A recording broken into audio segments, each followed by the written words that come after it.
या उद्घाटनाच्या अध्यक्षस्थानी माननीय श्री सुरेश चंद्र वारगडे साहेब, निसर्ग लेखक व मुक्त पत्रकार पुणे यांनी स्वीकारलं होतं. अध्यक्षस्थान ते या ठिकाणी स्थानापन्न झाले होते. त्यानंतर उद्घाटक म्हणून अकोल्याचे लोकप्रिय आमदार माननीय श्री रणजीतजी सावरकर साहेब होते. त्यांनी आपल्या भाषणातून वनराईच्या कार्यावर, मोहन धारिया साहेबांच्या जीवन कार्यावर प्रकाश टाकला. निसर्गाचा समतोल राखण्यासाठी ज्या गोष्टी आवश्यक आहेत, सरकारची भूमिका सुद्धा त्यांनी या ठिकाणी मांडली. त्यानंतर डॉक्टर रणजीतजी सपकाळ साहेब या कार्यक्रमाला उपस्थित होते.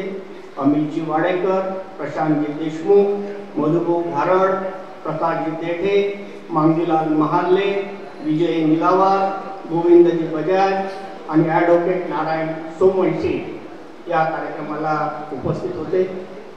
सगळ्यांनी अतिशय उत्कृष्ट असं मार्गदर्शन आमच्या बालकलाकारांना आणि विद्यार्थ्यांना या ठिकाणी केलं. वनराईचा संदेश या ठिकाणी देण्यात आला. दुपारच्या सत्रामध्ये बालकुमारांचे कवी संमेलन या ठिकाणी संपन्न झाले आणि बालकलाकारांनी सुंदर सुंदर अशा कविता या ठिकाणी सादर केल्या. नंतरच्या सत्रामध्ये लेखक आपल्या भेटीला या कार्यक्रमामध्ये प्राध्यापक डॉक्टर दीपाली सोसे यांच्याशी संवाद विद्यार्थ्यांनी साधला. सुंदर अशी त्यांची मुलाखत त्यांनी या ठिकाणी घेतली आणि त्यातून विद्यार्थ्यांना निश्चितच प्रेरणा मिळाली असेल. त्यानंतर आता तिसऱ्या सत्रामध्ये डॉक्टर मोहन धारिया वक्तृत्व करंडक ही वक्तृत्व स्पर्धा या ठिकाणी संपन्न झाली. सूत्रसंचालन कवी शिवराज जामोदे यांनी केलं आणि परीक्षक म्हणून प्राध्यापक डॉक्टर स्वप्नील इंगोले, त्यानंतर आपले जोशी, सुमित जोशी आणि मोनिका शिरसाट मॅडम यांनी या कार्यक्रमाचं परीक्षण केलं आणि आता हा तिसरं चौथं सत्र या ठिकाणी सादर होत आहे. वनराई संदेश व या साहित्य संमेलनाचा समारोप. मी या ठिकाणी सर्वप्रथम सन्मान्य मधुभाऊ घारड यांना अशी विनंती करतो की त्यांनी आपलं मनोगत या ठिकाणी व्यक्त करावं. जिल्हा मराठा मंडळ आणि वनराई अकोला यांच्या संयुक्त विद्यमाने आज सकाळपासून बालकुमार साहित्य संमेलन सुरू आहे. पहिले सत्र, दुसरे सत्र, तिसरे सत्र आणि आता आपण चौथ्या समारोपीय सत्रामध्ये जमलो आहोत. या संमेलनाचे अध्यक्ष आणि प्रसिद्ध निसर्ग साहित्यिक श्री सुरेशचंद्र वारगडे सर या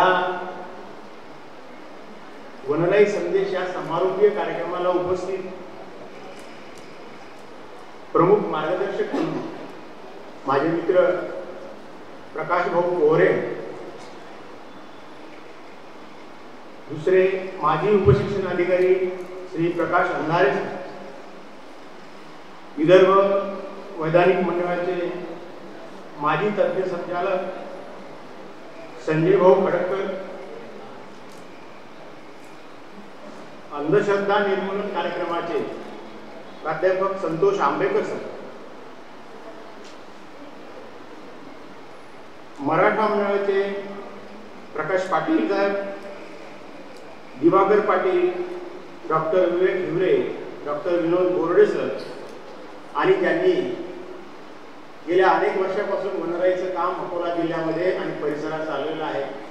हे अकोल्याचे प्रमुख वनराईचे बबनराव कानकिरड, गजानन चौधरी आणि श्री गजानन वाघ. मित्र, डॉक्टर मोहन धारिया एक आकाशा एवढा माणूस, ज्यांचं मोजमाप उभ्या शब्दामध्ये करता येणार नाही. सकाळपासून आपण त्यांच्याबद्दल बरंच ऐकतोय. मी त्याबद्दल काही फार बोलणार नाही, कारण बरीच चांगली बोलणारी प्रकाश भाऊ सारखी लोक इथे आहेत. वनराई संदेशाबाबत थोडं बोलता येईल मला. आज इथे विद्यार्थ्यांनी फार चांगलं प्रदर्शन केलं आणि आज मोहन धारे यांनी 1986 मध्ये वनराई नावाची शाळा काढली आणि त्या शाळेमध्ये मी 1990 मध्ये प्रवेश घेतला आणि 1990 पासून आजपर्यंत मी वनराईचा विद्यार्थी म्हणून काम करतो आहे. आम्ही अमरावती विभागामध्ये जलसंधारण, वनीकरण, आदर्श गाव, ग्रामविकास असं निरनिराळ्या क्षेत्रामध्ये पर्यावरणाच्या संदर्भाचं काम गेले 30-40 वर्ष सुरू आहे. आज जे अभ्यासक्रमामध्ये अगदी KG पासून PG पर्यंत पर्यावरण हा विषय लागला, तो विषय लावण्यासाठी वनराईला जवळपास 18 वर्ष लागली. प्रकाश भाऊ, अभ्यासक्रमामध्ये पर्यावरण हा विषय लागावा याच्यासाठी वनराईला 18 वर्ष प्रयत्न करावे लागले. तेव्हा KG पासून PG पर्यंत आज पर्यावरण हा विषय निघून झाला. अमरावतीला 1800 शाळेमधून सतत 18 वर्ष शालेय पर्यावरण मंडळाचा कार्यक्रम मी सुरू केला आणि जेव्हा आम्हाला धारिया साहेबांनी तिथे, तेव्हा पर्यावरण मंत्री कमलनाथ साहेब होते, त्यांच्याशी त्यांनी बोलून सांगितलं की अमरावतीला असा 1800 शाळेमध्ये शालेय पर्यावरण मंडळाचा कार्यक्रम सुरू आहे, आपण हा देशभर चालवू शकतो. आणि त्यांच्या बोलण्याला एवढं वजन होतं की तो कार्यक्रम जसाचा तसा इको क्लब या नावाने भारतभर सुरू झाला. त्यांनी तेव्हा 500 रुपये अनुदान त्या शाळेला द्यायला सुरू केलं. त्याच्यानंतर सुरेश प्रभू पर्यावरण विभागाचे मंत्री झाले, महाराष्ट्राचे होते. धारिया साहेबांकडे वनराईची आवश्यकता जेव्हा ते आले, ते म्हणाले की अण्णा, हा तुमचा शालेय पर्यावरण मंडळाचा कार्यक्रम ज्याला इको क्लब म्हणतात, याचं नाव थोडंसं मला बदलायचं आहे, आम्ही त्याला हरित सेना करतोय. अण्णा म्हणाले की हा अमरावतीचा कार्यक्रम सुरू झालेला आहे, तुम्ही त्यांना विचारा. अण्णांचा फोन आला, अण्णा म्हणाले अरे हे म्हणतात की आपलं तुझं नाव बदलायचं आहे, इको क्लबचं शालेय पर्यावरण मंडळाचं हरित सेना करायचं आहे. पण काही अडचण नाही, फक्त एकच अडचण आहे की तुम्ही अनुदान जे 500 रुपये ठेवलेलं आहे त्याला किमान 2,500 करावं. आणि त्यांनी तात्काळ तिथेच वनराईची आवश्यकता मान्य केलं आणि अजूनही 2,500 रुपये अजून ते वाढलेलं नाही. मित्र, आम्ही पर्यावरणासंदर्भाने खूप चर्चा करतो, खूप बऱ्याच व्यासपीठावर चर्चा करतो. स्वतंत्र मंत्रिमंडळ त्यासाठी आहे, केंद्रात पण आहे, राज्यात पण आहे, नदीची आई जंगल आहे, हे सगळ्यांना माहिती आहे. परंतु आपल्याला स्वतःपासून काही सुरुवात करता येते का, हा मुख्य विषय आहे. आपल्याला जेव्हा आपण शाळेमध्ये शिकवायला गेलो तेव्हा आपल्याला शिकताना आणि शिकवताना एक गोष्ट सांगायची की मानवाच्या प्राथमिक गरजा कोणत्या माहित आहे का तुम्हाला? सांगता येईल कोणाला? मानवाच्या प्राथमिक गरजा कोणत्या? काय शिकवलं गेलं? अन्न, वस्त्र, निवारा हा मानवाच्या प्राथमिक गरजा आहे.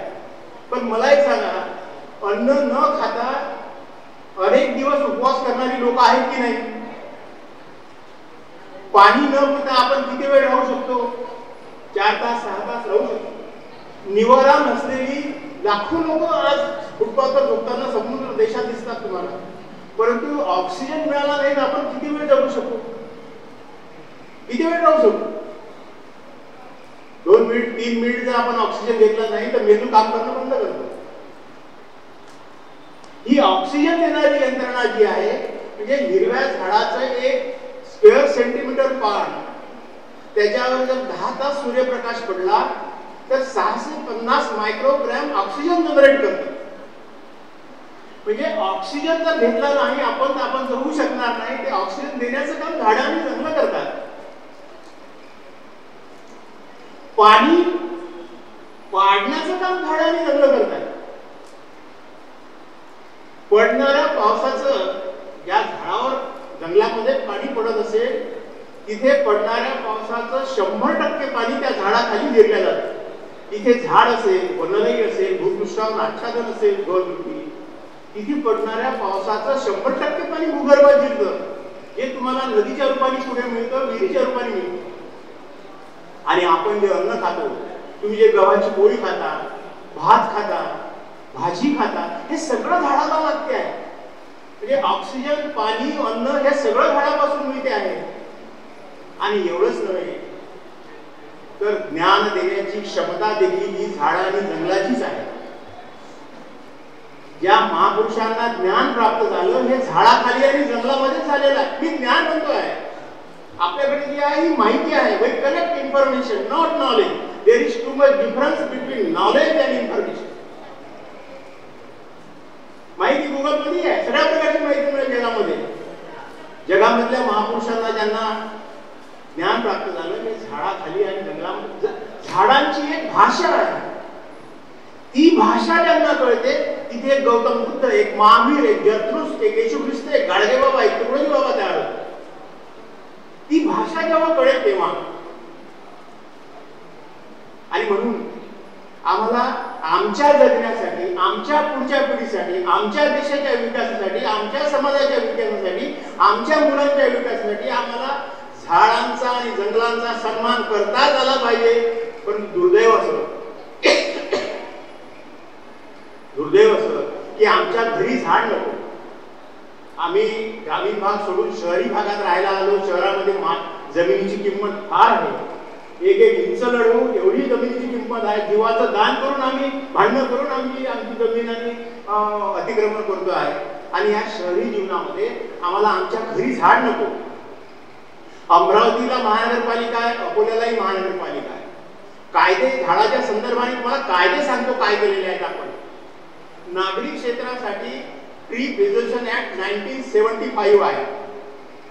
या ऍक्ट नुसार आपल्या घरी किमान 2 झाडं लावणे आवश्यक आहे. 80 स्क्वेअर मीटरला 1 झाड. याप्रमाणे तुमचं जर 1500 पर्यंत झाड तुमचं घर असेल, प्लॉट असेल, तर तुम्हाला 2 झाडं लावणं कायद्याने बंधनकारक आहे. मी महानगरपालिकेच्या ट्री अथॉरिटीचा गेल्या 35 वर्षापासून टेक्निकल मेंबर आहे. फक्त तुम्हाला गंमत म्हणून सांगतो की जे शिकलेली लोक आहेत, प्राध्यापक आहेत, बॉटनी, अॅनाटॉमी याचे प्रमुख आहेत किंवा कुलगुरू आहेत, ती लोक जेव्हा मी त्यांच्या घरी, तेव्हा त्यांनी वृक्ष तोडायला परवानगी मागितली. मी जेव्हा झाड पाहायसाठी त्यांच्याकडे गेलो, ते म्हणाले की मधुभाऊ, या झाडाची मुळं घरात गेलेली आहेत. एक कारण. दुसरं कारण, याचा कचरा एवढा पडतो की सकाळ संध्याकाळ झाडाची कंबर गेली. तिसरं महत्वाचं कारण, त्याच्यावर माकडे येतात. म्हणजे या कारणासाठी घरी झाड न ठेवणारी 90% लोक तुम्हाला दिसतील.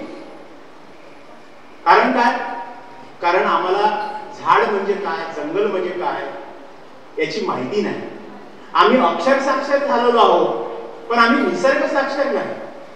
आम्ही अक्षर साक्षर होऊन ग्रॅज्युएट झालो, पोस्ट ग्रॅज्युएट झालो, डॉक्टरेट झालो, प्राध्यापक झालो, आमदार झालो, मंत्री झालो, आम्ही सगळे झालेलो आहोत. परंतु आम्ही निसर्ग साक्षरता नाही, निसर्ग साक्षर नाही. आता निसर्ग साक्षरता काय आहे? जगामध्ये 4 प्रकारची निसर्ग साक्षरता आहे. जास्त वेळ घेणार नाही मी, जगात 1-1 मिनिटात सांगतोय. जगामध्ये 4 प्रकारची निसर्ग साक्षरता आहे. अगदी primary, middle, higher and 21st century nature literacy. Primary nature literacy म्हणजे काय? आमची बॉडी निसर्गाची आहे. आमच्या बॉडीला 24 तासात किती कॅलरीज लागतात हे किती लोकांना माहिती आहे? हात वर करा.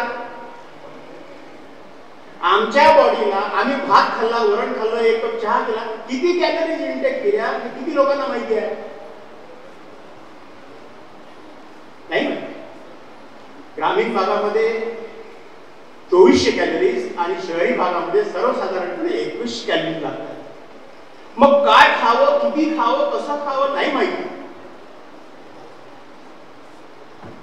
मिडल नेचर लिटरसी काय म्हणते हे अगदी मी ओळख म्हणून तुम्हाला सांगतोय. मिडल नेचर लिटरसी मध्ये जे ताटात येतं त्याच्या पाठीमागे काय आहे?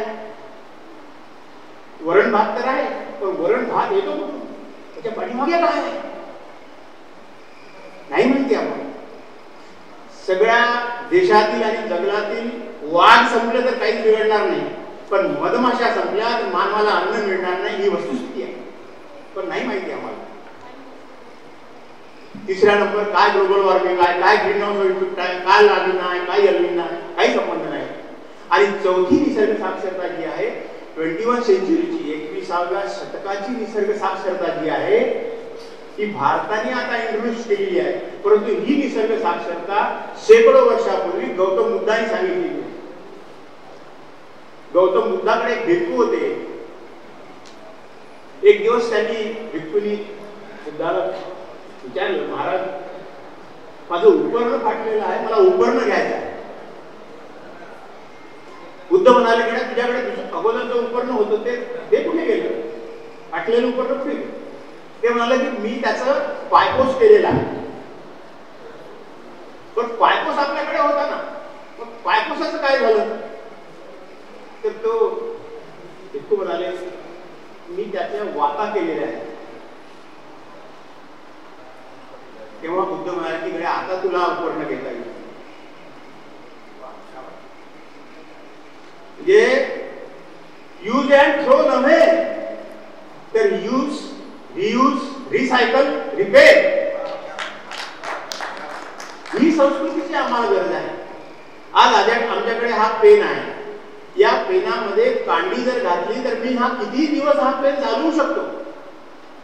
परंतु जर मी याला यूज अँड थ्रो केलं तर हे शेकडो पेन मला वापरावे लागतील. ही समज आम्हाला आली पाहिजे. ही खरी अडचण आहे.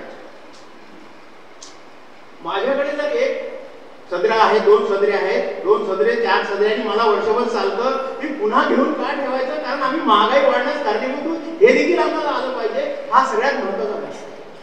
मित्रो,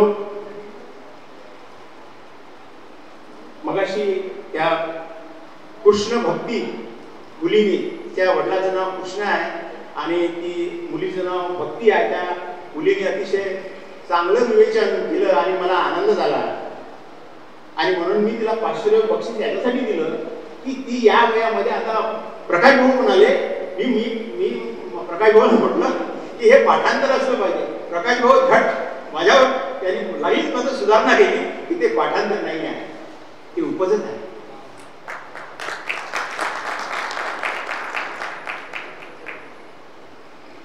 वनराईच्या माध्यमातून आम्ही आदर्श गावाचा कार्यक्रम लावला. जैवविविधतेसाठी, जैवविविधता ज्याला बायोडायव्हर्सिटी म्हणतात, आपली बायोडायव्हर्सिटी ही 7 ज मध्ये आहे. जल, जंगल, जमीन, जनावर, जीव, जंतू आणि जनता. या 7 ज मध्ये असलेली आपली बायोडायव्हर्सिटी आणि आपण हे निसर्गाचे आपल्याला असलेली देण आहे ही सांभाळली पाहिजे. आम्ही निसर्ग साक्षर झालो पाहिजे आणि आम्हाला निसर्ग साक्षर झाल्याशिवाय आम्हाला पर्याय नाही. आम्ही विद्यार्थी असो, शिक्षक असो, अधिकारी असो, पदाधिकारी असो, कुठेही काम करा,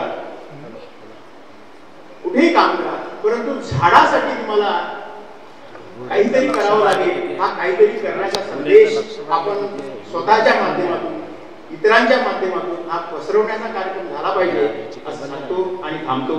जय हिंद, जय हिंद.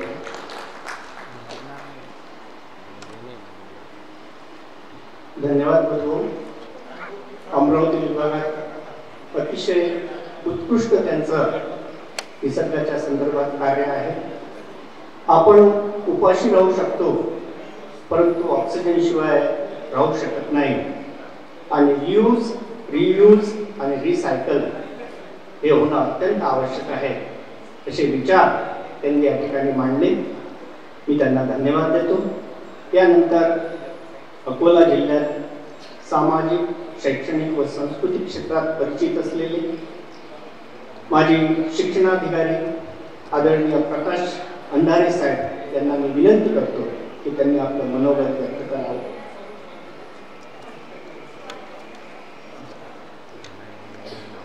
ज्यांनी आपल्या चिमुकल्या पदचिन्हांनी या विदर्भाच्या भूमीमध्ये स्वराज्याची रांगोळी रेखाटली त्या राजमाता स्वराज्यजननी जिजाऊ साहेब यांच्या महानतेला मी अभिवादन करतो.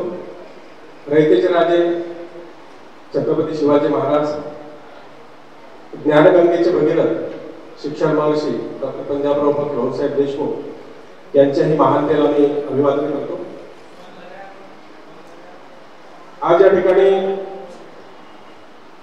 अकोला जिल्हा मराठा मंडळ आणि वनराई संस्था अकोला यांच्या संयुक्त विद्यमाने बालकुमार साहित्य संमेलन संपन्न झालं आहे, होत आहे आणि त्याचा हा एक सांगता सोहळा, समारोपीय सोहळा. या सोहळ्याचे अध्यक्ष आदरणीय सुरेशचंद्र वारगडे साहेब, आमचे मार्गदर्शक माननीय प्रकाश पोहरे, मुख्य संपादक दैनिक देशोन्नती, माननीय डॉक्टर संजय खडकर सर, माननीय डॉक्टर संतोषजी आंबेकर, ज्यांनी अतिशय अंतर्मुख करणारं असं एक भाष्य या ठिकाणी वक्तव्य केलं. आदरणीय माननीय मधुभाऊ गारण,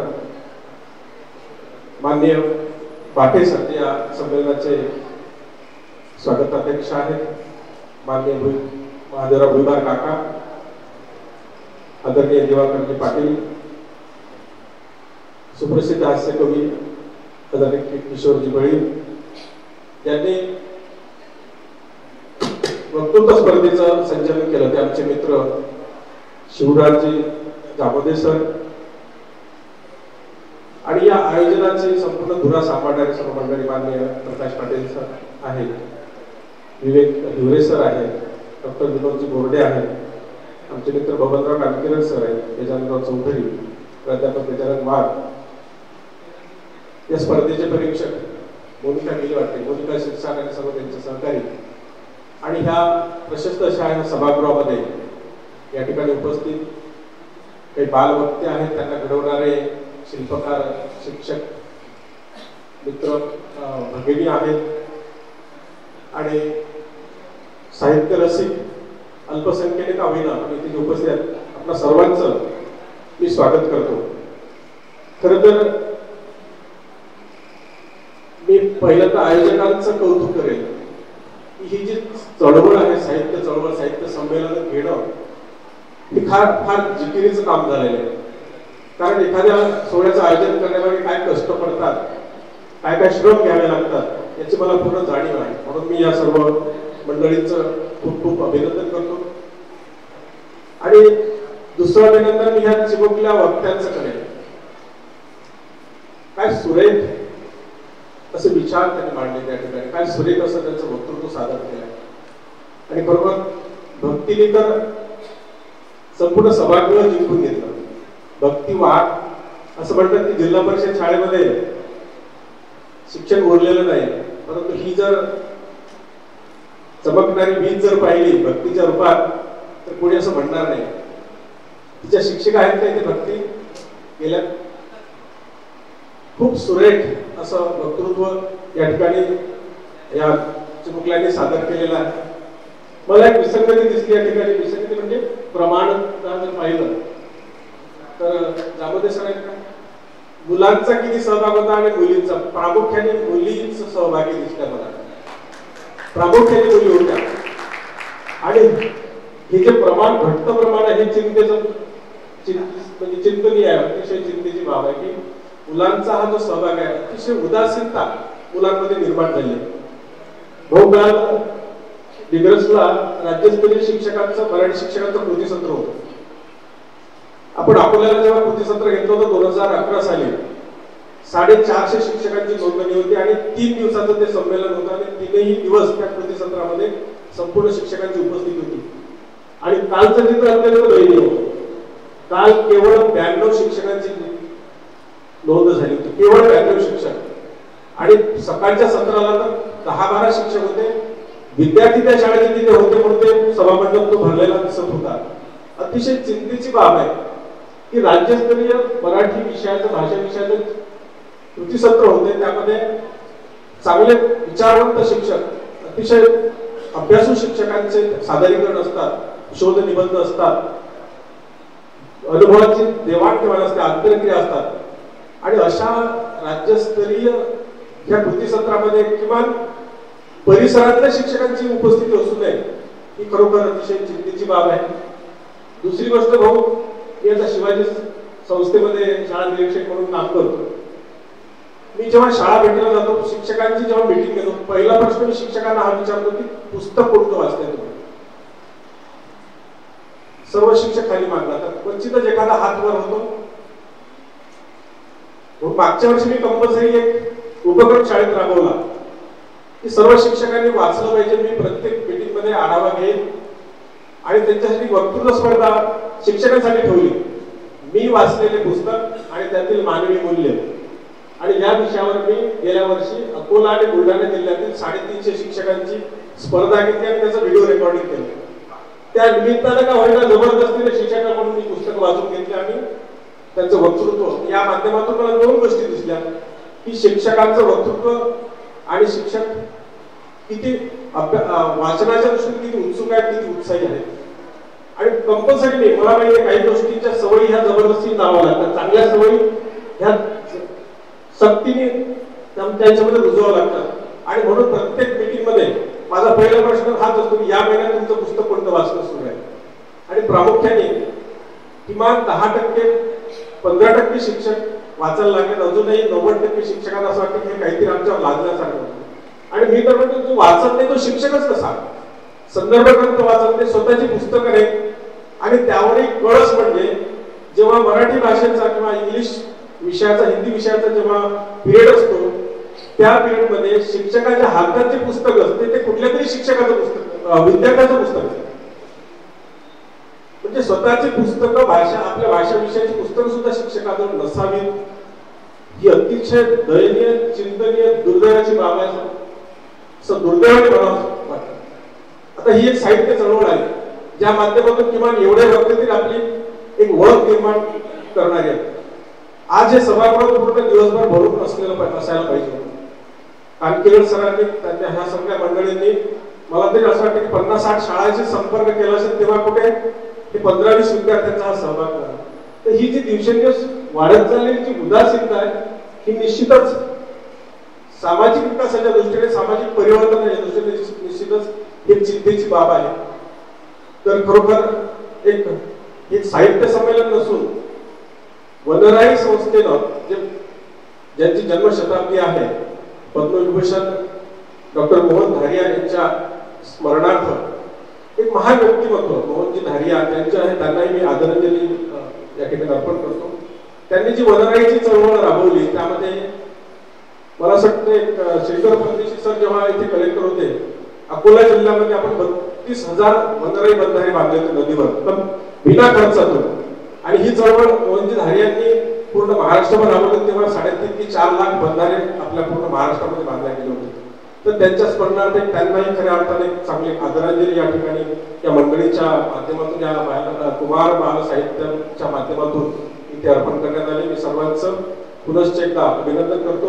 या ठिकाणी या समारोपीय सोहळ्याला मला निमंत्रित केलं, माझा शब्दगौरव केला, माझा सन्मान केला त्याबद्दल सर्वांचे मी आभार व्यक्त करतो आणि माझ्या शब्दांना विराम देतो. धन्यवाद. धन्यवाद अंधारे सर. मुलांमध्ये उदासीनता निर्माण होत आहे आणि मुली सर्वच क्षेत्रात प्रगती करत आहेत. तसेच वाचन संस्कृती लोप पावत आहे अशी खंत त्यांनी व्यक्त केली. मी त्यांना खूप खूप धन्यवाद देतो. आणि यानंतर माननीय संतोषजी आंबेकर यांना मी विनंती करतो की त्यांनी आपलं मनोगत व्यक्त करावं. अकोला जिल्हा मराठा मंडळ संयुक्त विद्यमाने बाल साहित्य संमेलन आज झालं होतं. त्याच्या आजच्या उद्घाटनाच्या आणि समारोपी कार्यक्रमाचे अध्यक्ष आदरणीय निसर्ग लेखक आणि मुक्त पत्रकार सुरेशचंद्र वारकडे, आदरणीय पत्रकार क्षेत्रातलं एक मोठं नाव प्रकाश भाऊ पोहरे, वनराईमध्ये ज्यांनी खूप ज्याचं काम आहे आदरणीय मधुभाऊ घारट,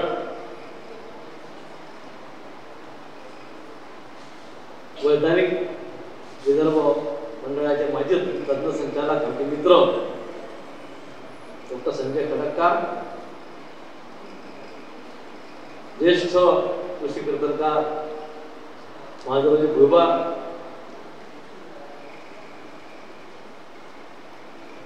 माजी उपशिक्षण अधिकारी प्रकाशजी अंधारे, याचे स्वागताध्यक्ष पाठे, मंचावर सर्व मान्यवर आणि उपस्थित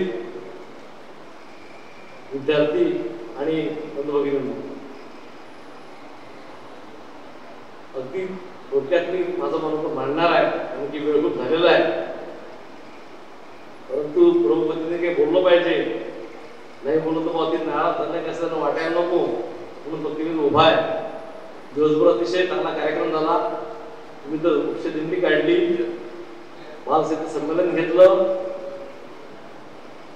लेखिकेशी विद्यार्थ्यांचा संवाद झाला आणि विद्यार्थ्यांचं मी नदी बोलते या विषयावर फक्त स्पर्धा झाली. खूप विद्यार्थी खूप चांगले बोलले. त्यातून त्यांना खरोखर परिस्थिती काय होत आहे निसर्गाची त्यामुळे स्पष्ट झालं. आदरणीय मोहनजी धारिया यांच्या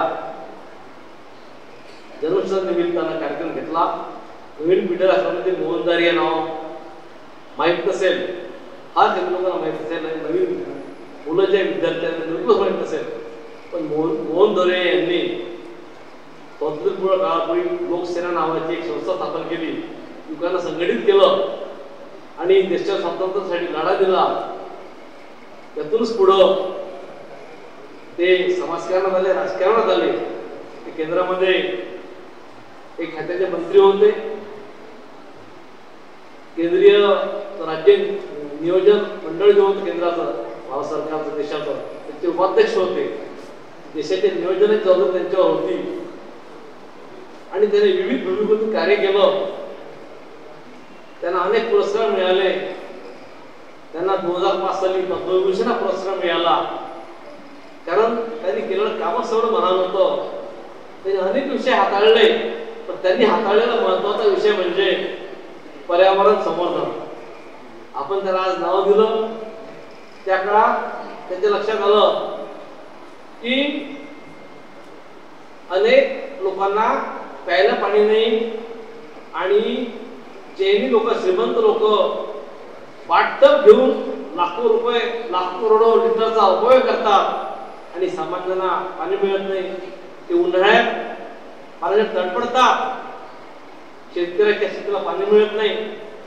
म्हणून त्यांनी बंधाऱ्याच्या माध्यमातून जवळपास 3.5 लाख बंधारे बांधले आणि खऱ्या अर्थानं मोहन धारियांनी हे जे कार्य सुरू केलं आणि त्याचमुळे मग पुढे पाणी अडवा पाणी जिरवा ही मोहीम आली.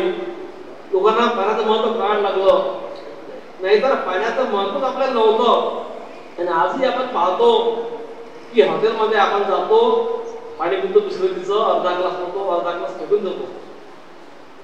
अनेक देशांमध्ये असं पाणी फेकण्यावर, अन्न फेकण्यावर निर्बंध आहे.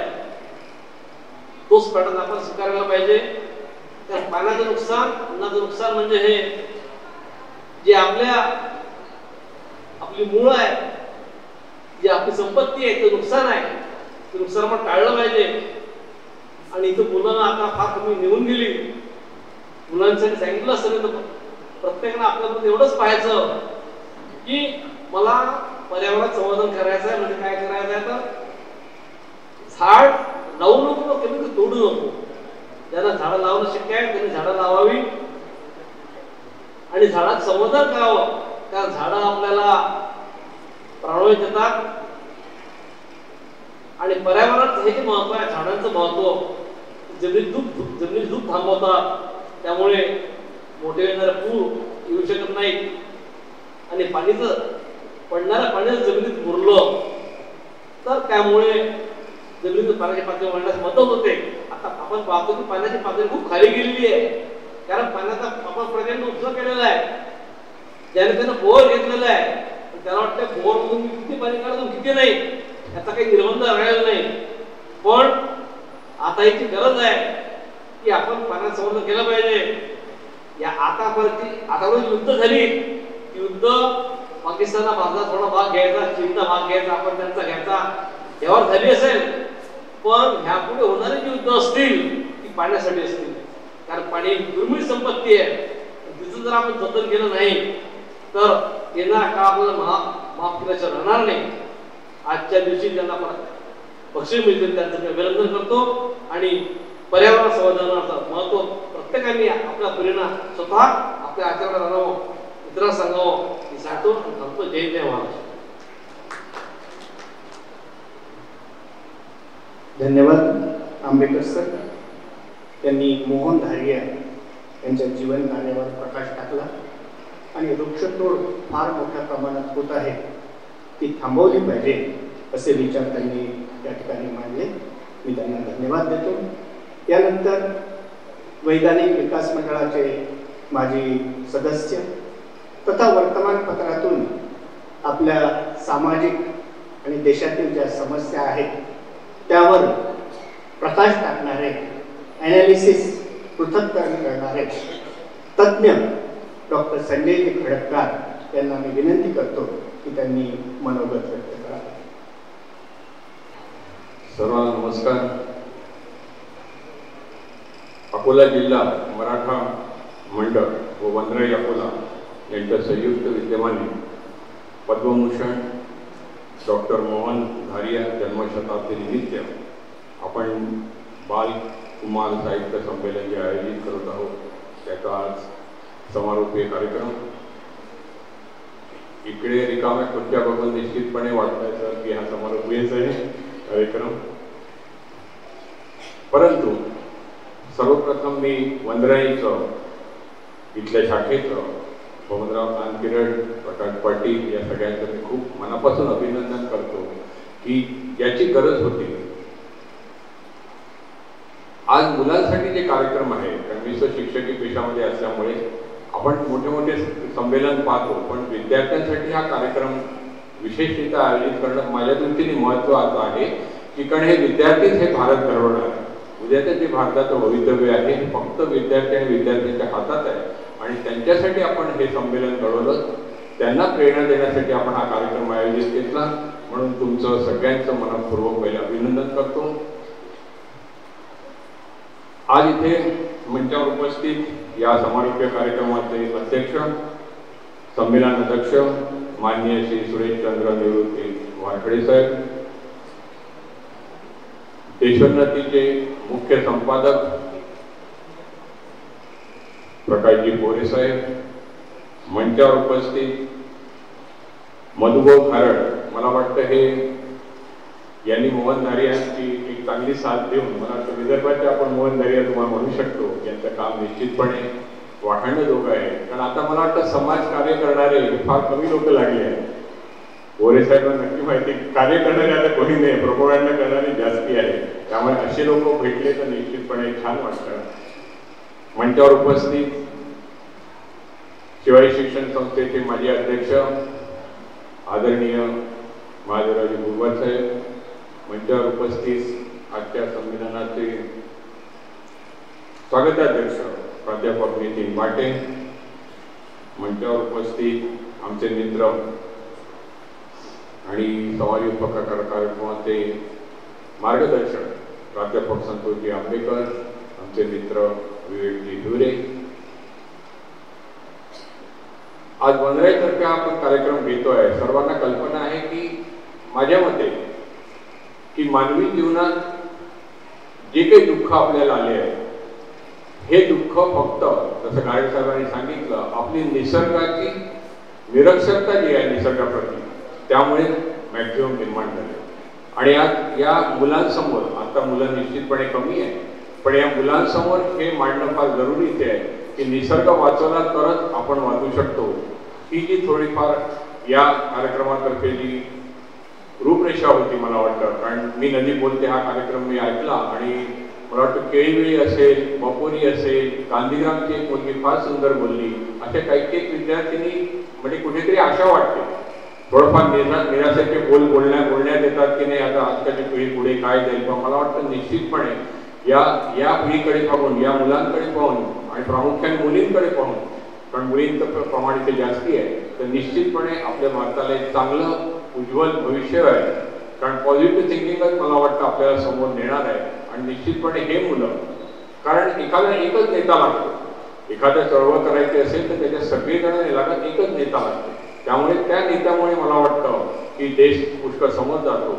तर तसे मुलं इथे मला वाटतं चांगले वनराई किंवा या कार्यक्रमांनी निश्चितपणे आले. आणि आपण साहित्य संमेलन या दृष्टीने महत्त्वाचं आहे की कारण वाचन संस्कृती आपण म्हणतो ही कमी झालेली आहे.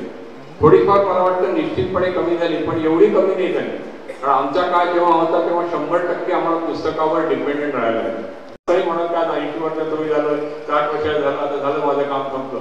प्रत्येकाने मला वाटतं ही जबाबदारी घेऊन हे काम केलं तर एक पुढच्या पिढीला फक्त दिशा दिली चांगली. तर मला वाटतं असे जे कार्यक्रम आहेत या कार्यक्रमाद्वारे नक्कीच एक आपण छान भारत घडू शकतो. आणि परत तुमच्या वनराईला मला इथे बोलवलं, 2 शब्द तुमच्याशी शेअर करण्याची संधी दिली आणि या सगळ्यांबरोबर बसण्याचा मान दिला, याबद्दल मी खूप आभारी आहे. थँक्यू.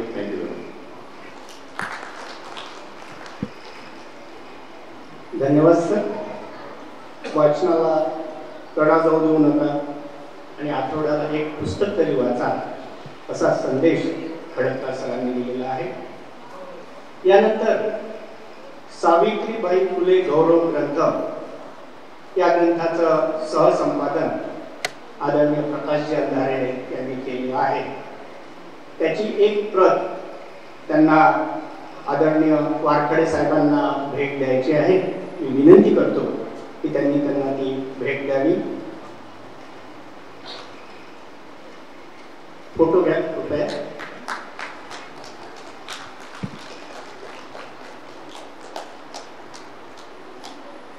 त्यानंतर हेच पुस्तक आदरणीय प्रकाशभाऊ पोहरे यांना सुद्धा ते भेट देणार आहेत.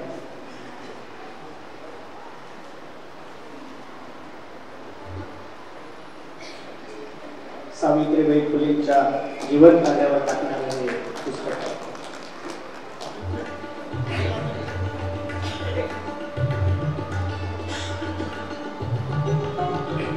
धन्यवाद मित्रांनो. यानंतर आपण खूप भ्रमण करतो, महाराष्ट्र भ्रमण करतो, देश भ्रमण करतो, परंतु आपल्या गावाजवळ असलेलं कान्हेरी या गावाजवळ असलेलं वेद नंदिनी याला आपण भेट दिली की नाही हे मला माहित नाही. परंतु तुम्ही लवकरात लवकर अवश्य वेद नंदिनी या ठिकाणी भेट द्या. 70 एकराच्या परिसरात उत्कृष्ट असं निसर्ग संगोपन प्रकाश भाऊंनी त्या ठिकाणी केलेलं आहे. आणि त्या 70 एकराच्या परिसरातील नियोजन करताना, सौंदर्य निर्माण करताना एकाही झाडाची कत्तल, एकही वृक्ष तोड त्यांनी त्या ठिकाणी केलेली नाही.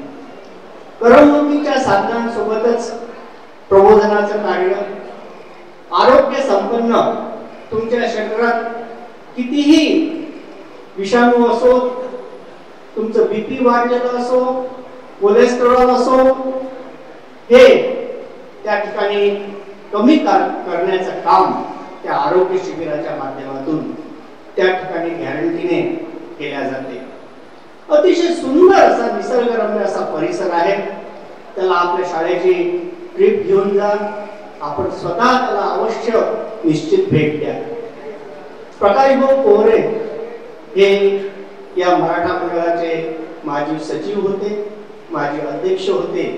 आणि आजचं जे मराठा मंडळाचं वैभव आहे हे वैभव त्यांच्या काळातच सुरू झालेलं आहे, त्यांच्या काळापासूनच सुरू झालेलं आहे. आणि लिटिल स्टार कॉन्व्हेंटची स्थापना ही सुद्धा त्यांच्याच संकल्पनेतून या ठिकाणी स्थापन झालेली आहे. असे पडखर विचारवंत दैनिक देशोन्नतीमधून आपल्या लेखणीच्या माध्यमातून पडखर विचार मांडणारे प्रकाशभाऊ पोहरे यांना मी विनंती करतो की त्यांनी या ठिकाणी आपलं मनोगत व्यक्त करावं. मित्रांनो नमस्कार. या कार्यक्रमाचे अध्यक्ष श्री वारगडेजी, प्रकाशजी अंधारे, उत्तर ज्यांचं अतिशय प्रबोधन विवेचन झालं असे संजयजी खडककर, संतोष आंबेकरजी, बाकेजी, माधवरावजी भुईबार, मराठा मंडळाचे अध्यक्ष प्रकाश पाटील, हिवरेजी, पवनरावजी कानकिरड, विनोदजी बोर्डे आणि सगळ्यात महत्वाचं म्हणजे मधुभाऊ घारट. मी या कार्यक्रमाकरिता जेव्हा आमचे प्रकाश पाटील, बबनराव, विनोद भाऊ, हिवरेजी वगैरे मला बोलवायला आले, सांगितलं त्याचा कार्यक्रम ठेवला आहे. आणि जेव्हा त्यांनी मोहन धारियाजींचं नाव घेतलं, मधुभाऊंचं नाव घेतलं, मी ताबडतोब माझी डायरी पाहिली आणि खरोखर सांगतो माझे अतिशय 3-4 महत्वाच्या कार्यक्रमाने बाहेर झाले.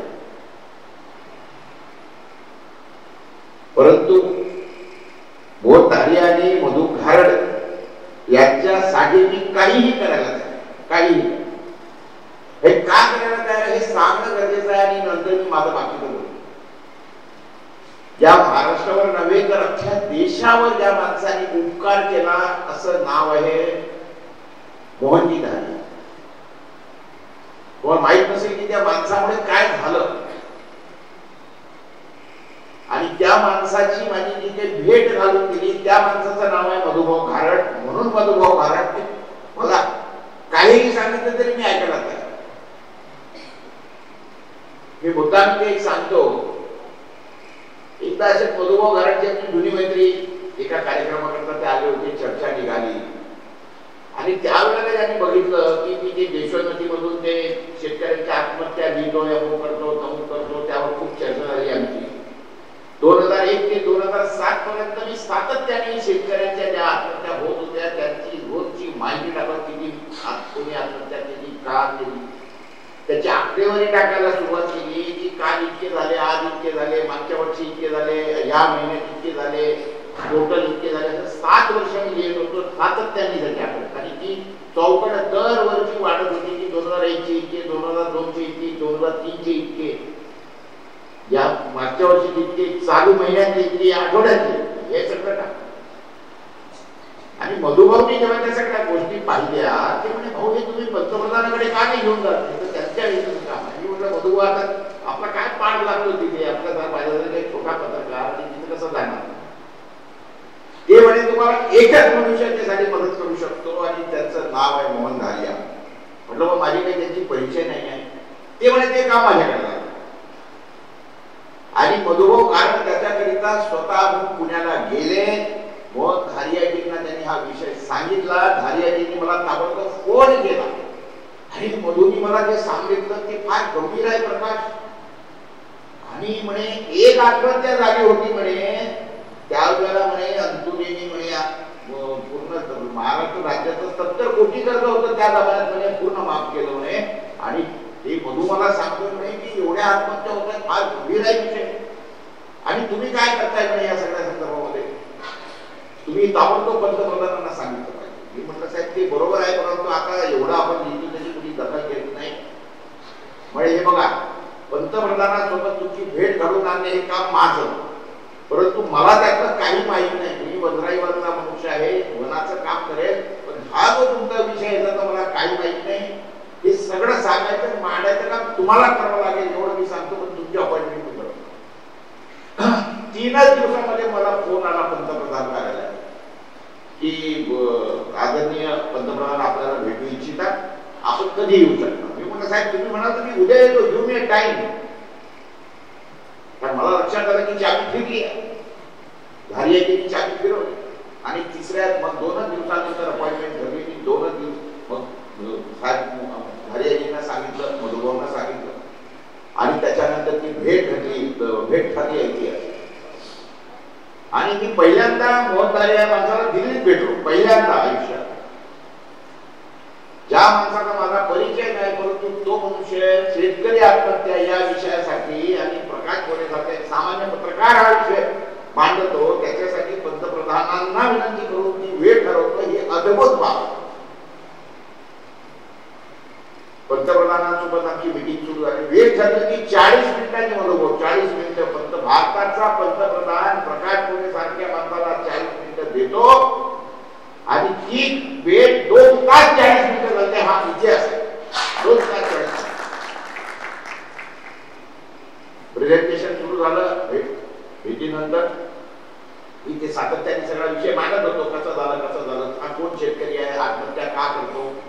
आत्महत्या करणारा शेतकऱ्याचं कारण काय, तर तो कर्जबाजारीपणामुळे. कर्जबाजारी होणारा शेतकरी कोण आहे, तर तो एका बँकेमध्ये डिपॉझिट, एका जमान्यामध्ये बँकांमध्ये डिपॉझिट ठेवणारा शेतकरी, म्हणजे 2060-65 पर्यंत बँकांमध्ये डिपॉझिट ठेवणारा. हे सगळे बँकांचे अधिकारी मॅनेजर त्या गावामध्ये जाऊन भीक मागून डिपॉझिट आणणारे, तो डिपॉझिट ठेवणारा बँकांमधला शेतकरी. त्याच्यानंतर म्हटलं मनमोहनजी, हा तुम्ही दाखवलेल्या रस्त्यावर हा चालला आणि परिणामी आज डिपॉझिट न ठेवता आता तो बँकेतून कर्ज काढायला लागला आणि कर्ज फेडता येत नाही म्हणून त्याचा सन्मान कुठेतरी दुखवतो, म्हणून आत्महत्या करतो. हे समजून 2 तास 40 मिनिटं हे चाललं. 40 मिनिटं झाल्यानंतर पहिले त्यांचा एक मनुष्य कानात, त्यांचा सेक्रेटरी पंतप्रधानाचा कानाची लागला आणि त्यांनी सांगितलं, काहीतरी बोलला, 1-2-3 मिनिटं अडथळा आला माझ्या प्रेझेंटेशन मध्ये. तर धारियाजींनी म्हटलं, क्या मनमोहन जी, क्या शायद हमारा समय खत्म हो गया है, किसानों के लिए समय नहीं है. एकदम चमकले पंतप्रधान.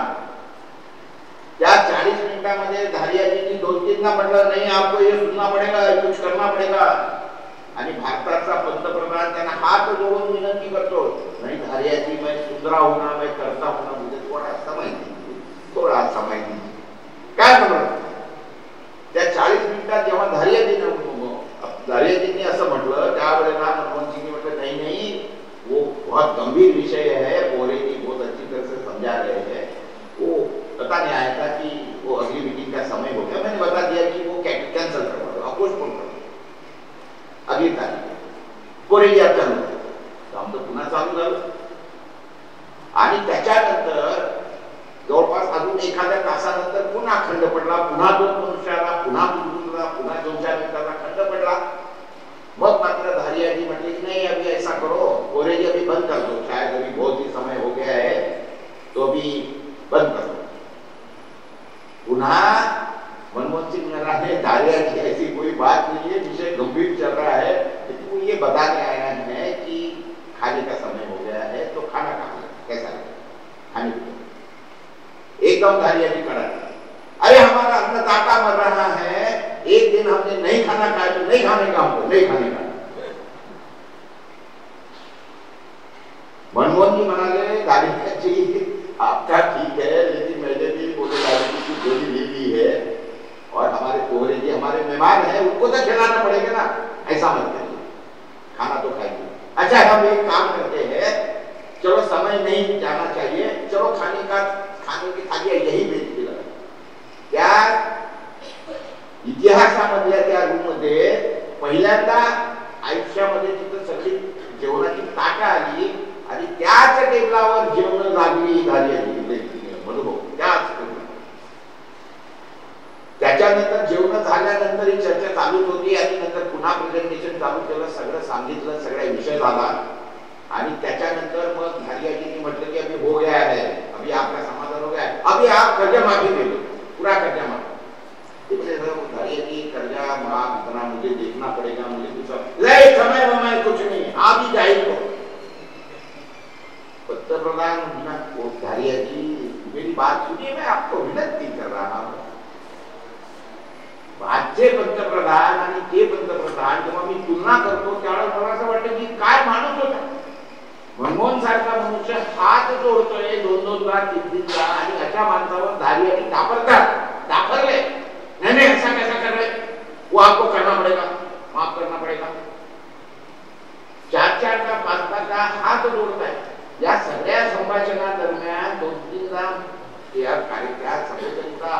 त्यांनी मला पहिले विचारलं होतं की आपल्याला कोण लागतील तुमच्या मिटिंगसाठी. धारियाजीने बोलतो यांना बोलवून घ्या म्हणे, कृषी मंत्री शरद पवार आहे, अर्थमंत्र्यांशी काम आहे, अर्थमंत्र्यांना बोलवून घ्या म्हणे, आणि तुम्ही एक काम करा म्हणे, तुम्ही त्यांना सांगा अंतुलेंना बोला. मी म्हटलं पण ठीक नाही, अंतुलेंनी पहिल्यांदा कर्जमाफी केली की प्रकाश तुला सांगतो म्हणे 30,000 रुपये आपल्याला ते सपोर्ट करतील. मी जेव्हा सांगितलं पंतप्रधान कार्यालयामध्ये, त्यांनी अंतुलेंच्याबद्दल आपकी उनका क्या संबंध है, वो तो अलग मिनिस्ट्री है. तो मतलब नहीं, वो उन्होंने उनको किसानों का सारा महाराष्ट्र का सारी परिस्थिति मालूम है, आप उनको तो बुलाओ.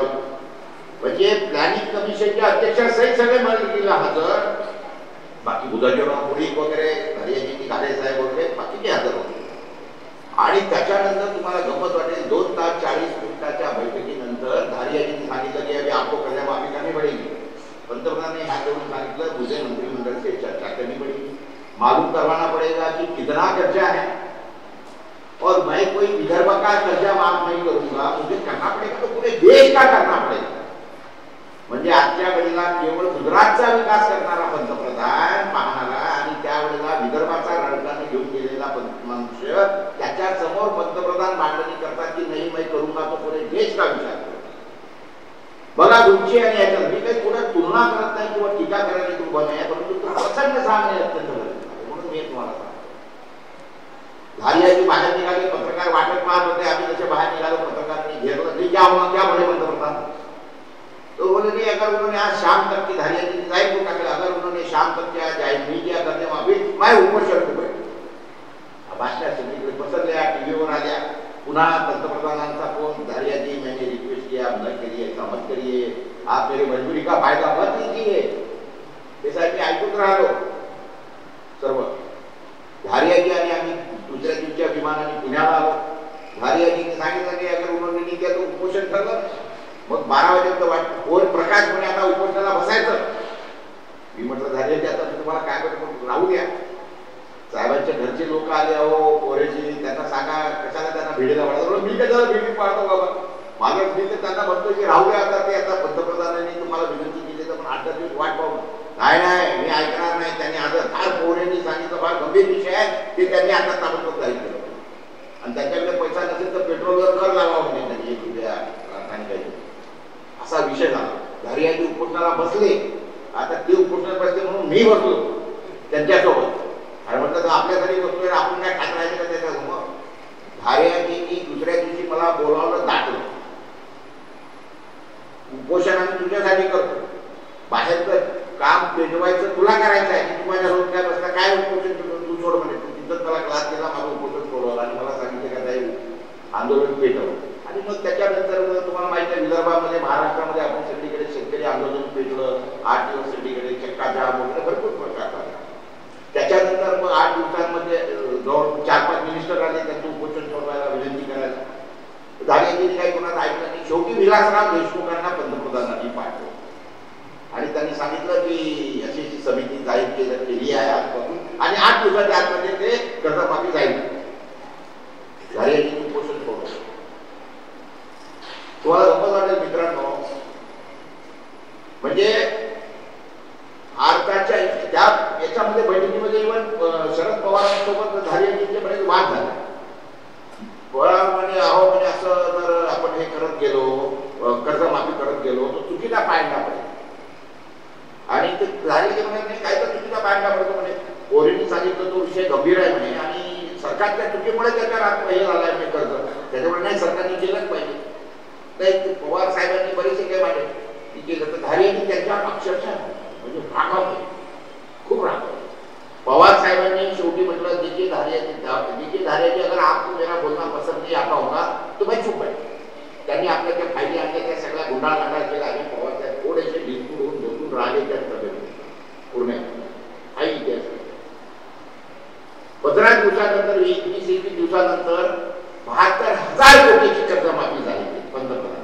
आणि त्या कर्जमाफीचं वैशिष्ट्य तुम्ही समजून घ्या. विना अर्ज विना सही, शेतकऱ्याला अर्ज करायची गरज नाही, सही करायची गरज नाही, अशी ऐतिहासिक कर्जमाफी पंतप्रधान मनमोहन सिंग देणारा मनुष्य. आणि त्याच्यानंतर मी त्याच्या अगोदर एक काम झालं ते म्हणजे की मैं पुणे में समझना चाहता हूँ की आत्महत्या क्यों हो रही है, मैं आऊंगा विदर्भ में देखूंगा. म्हटलं बताइए आप मुझे कब आ रहे. झालं ते आले. त्याच्यानंतर त्या दिवशी मला जमते होतं तरी पण मी विजय सावंत यांना सोबत घेतलं. विजय सावंत यांसोबत वर्ध्यामध्ये विजय सावंत यांच्या गावाला आणि वर्ध्यामध्ये सगळीकडे शेतकऱ्यांच्या सोबत बैठकी झाल्या. त्यांनी समजून घेतला विषय आणि त्याच्यानंतर ती समिती दाखल झाली आणि त्याच्यानंतर 72,000. आणि त्याच वेळेला मी त्यांना सांगितलं की आत्महत्या का करतो, कारण तुम्ही भाववाढ काय करताय. मी त्यांना तो विषय समजून सांगितला की बाबा 1947 साली 1 क्विंटल कापूस विकला तर आम्ही 4 तोडे सोनं विकत घेत होतो. त्यावर तोडा 12 ग्रॅम 48 ग्राम सोनं विकत घेतो. 54ला म्हटलं मी जन्मलो त्यावेळेला माझ्या आजीनी त्यावर्षी 40 क्विंटल तिला कापूस झाला म्हणून तिने 1.5 किलो सुद्धा विकत घेतलं होतं. 1.5 किलो 40 क्विंटल मधून. कारण चोक म्हणजे हे होतात ना 40 क्विंटल झालं होतं तिला कापूस. ते एका कापसावर एका क्विंटलला 12 ग्रॅम सॉरी 3 तोडे म्हणजे 36 ग्रॅम म्हणजे 48 ग्रॅम स्वातंत्र्य झालं तेव्हा मिळत होतं एका क्विंटलला. 54 पर्यंत ते 36 ग्रॅमवर आलं आणि 1972ला कापसाचा भाव होता 275 रुपये सरकारने दिलेला आणि त्यावेळेला सोन्याचा भाव 180 रुपये तोडा म्हणजे तरी 18 ग्रॅम 18 ग्रॅम. आणि म्हटलं साहब अपनी 1 ग्राम बोले आपने तो बहुत ही अनोखे तरीके से समझा दिया. पंतप्रधानांचा रिमार्क होता त्यावेळेला. बेटा इतना जब किसान की मतलब जब 1965% या 72% भी किसान का जो भाव था उसका प्रोडक्शन कॉस्ट 0 था. सीड घर का था. हे सांगितलं की बियाणं घरचं खत याची घरची म्हणजे सेंद्रिय खत बैलाचं शेणखत आणि म्हटलं मजुरांना मजुरी म्हटलं आम्ही ज्वारी देतो. आणि आता म्हटलं सगळं तर सगळं बदललं कारण तुम्ही सांगितलं ना रस्त्यावर आम्ही चालायला लागलो. आता बियाणं विकतचं खत विकतची मजुरांची मजुरी आता कोणी घेत नाही कारण प्रोडक्शन वाढवून टाकलं. त्याच्यामुळे पहिले होतं म्हटलं फार्म टू माउथ शेतात पिकलं की तोंडात जायचं. नंतर म्हटलं ह्यांनी पिकवलं तर फार्म टू गोडाऊन झालं म्हणतो आणि आता फार्म गोडाऊन टू आता फ्रीज झालं म्हणतो. तुमच्या प्रांतामुळे त्याच्या हे अत्यंत बारकाईने मी सगळे विषय खूप प्रेझेंटेशन पॉवरपॉईंट 2.5 तास चालले. तिथे तरी माझं हे झालं होतं. मी तरी 3 दिवसाची तयारी केलेली खडक एवढी जण दाखवायची. तर त्या अक्षयाच्यामुळे आणि त्याच्यानंतर पंतप्रधानांनी अक्षरशः जेवढं बँकांमध्ये कृषी कर्ज होतं सगळ्यांनी विचारलं तुमचं कृषी कर्ज किती आहे. तर सगळ्या बँकांनी आकडे दिले. त्याची टोटल जी होती ती 72,000 कोटी झाली. 72,000 कोटीची कर्जमाफी त्याच्यामुळे झाली. तुम्हाला गमत सांगतो संतोष कोत्रे आपला जिल्हा बँकेचे अध्यक्ष त्यांनी मला म्हटलं पोरे तुमचा म्हणे प्रत्येक बँकेने जिल्हा बँकेने तुमचा फोटो बँकेत लावायला पाहिजे आणि रोज सकाळी प्रकाश पोरेचा आरती करायला पाहिजे का. अरे म्हणे तुमच्याकडे आम्हाला 200 कोटी भेटले म्हणजे गावाने आमची तर बँक गुलाब होती. ते रिमार्क तर सांगायचं मुद्दा असा मित्रांनो की आजच्या घडीला जे काही आज जे मी करतोय म्हणजे मी या माणसाचे उपकार मधून धारणचे आणि त्याच्यानंतर मोहन धारियाजींचे आणि मनमोहन सिंग आणि मनमोहन सिंग तिथं थांबले नाही. त्यांनी सगळ्यात मोठं अजून ऐतिहासिक काम काय केलं ते त्यांना समजून घेणं गरजेचं आहे. मी त्यांना म्हटलं तुम्ही भाव कमी वाढवता म्हणून हे सगळं परिस्थिती झाली हे असं कुठलं. ते पहिलं वर्ष होतं. त्याच्यानंतर 2008ला की मनमोहन सिंगांनी कृषीचे जे काही आधारभूत किमती होत्या त्या 40% ते 70% वाढवल्या म्हणजे त्याचं आधारभूत किंमत म्हणजे हा केवढा मोठा. त्याच्यानंतर तुम्ही पाहत आहे 5 रुपये 10 रुपये वाढवत एखादं भिकाऱ्याला असं तुकडे भेटतात तसं जे काम मनमोहन सिंगांनी केलं नसतं ऐतिहासिक काम या कामाची इतिहास. आणि मी तुम्हाला खरं सांगतो मोहन धारियांचा मी याकरता ऋणी आहे की त्यांचा माझा परिचय नव्हता. मधुभाऊ धारणांमुळे तो कनेक्शन जोडलं की तुमचं काम कसं आणि काय होऊ शकतं काय होऊ शकतं हा याचा सगळ्यात मोठं उदाहरण आहे एक लक्षात घ्या. आणि त्याच्यामुळे मी त्यांच्या या जयंतीनिमित्ताने खरोखर त्यांना शतशः नमन करतो. आज ज्या लोकांनी हा कार्यक्रम घडून आणला त्यांना सुद्धा मी आभार त्यांचा सुद्धा मी आभार व्यक्त करतो. पण थोडी नाराजी व्यक्त करतो की जेवढा मोठा ग्रेसफुल कार्यक्रम माझी खरं म्हटलं तुम्ही तुम्हाला ओपनली म्हटलं होतं मराठा मंडळाचं तेव्हा तुम्हाला माझी काय मदत पाहिजे पेपरात जाहिराती म्हणजे फ्रीमध्ये हे करा पब्लिसिटी करा. पण थोडंसं आता ठीक आहे पण पुढच्या वर्षी किमान हा कार्यक्रम भव्य दिवशी झाला पाहिजे याची आपण काळजी घेऊया सर्वजण मिळून एवढं मी आता सांगतो. दुसरा विषय झालेला आहे की आता मला त्यांनी म्हटलं की बा जगण्यासाठी मधुभाऊ म्हणत होते की काय गरजेचं आहे. मी हा एक विषय झाला खरं म्हटलं तर मला लांबला मी क्षमा मागतो परंतु ते बोलणं मला गरजेचं होतं त्या सगळ्या संदर्भामध्ये. परंतु सगळे जे काही भाषण झाले त्या भाषणाचा थोडा परामर्श मी कृपया आपल्या परवानगीने घेतो. मधुभाऊंनी म्हटलं की बा ऑक्सिजन म्हणजे अन्न वस्त्र निवारा काय गरजेचं. पुराणे उत्तर दिलं की बा म्हणजे जगण्यासाठी काय गरजेचं पुराणे उत्तर दिलं अन्न वस्त्र निवारा बरोबर आहे सगळ्यासाठी शिकवलं गेलेलं आहे. पण मधुभाऊंनी सांगितलं की सगळ्यात जास्त ऑक्सिजन आणि तुम्हाला मी मुद्दाम सांगतो की ह्याच्यामध्ये वनराईचं महत्वाचं सगळं एवढं आहे की ह्या सगळ्यांच्या मागे जर गेलं तर सगळ्यात महत्वाचं जे काम आहे ते मधमाशी.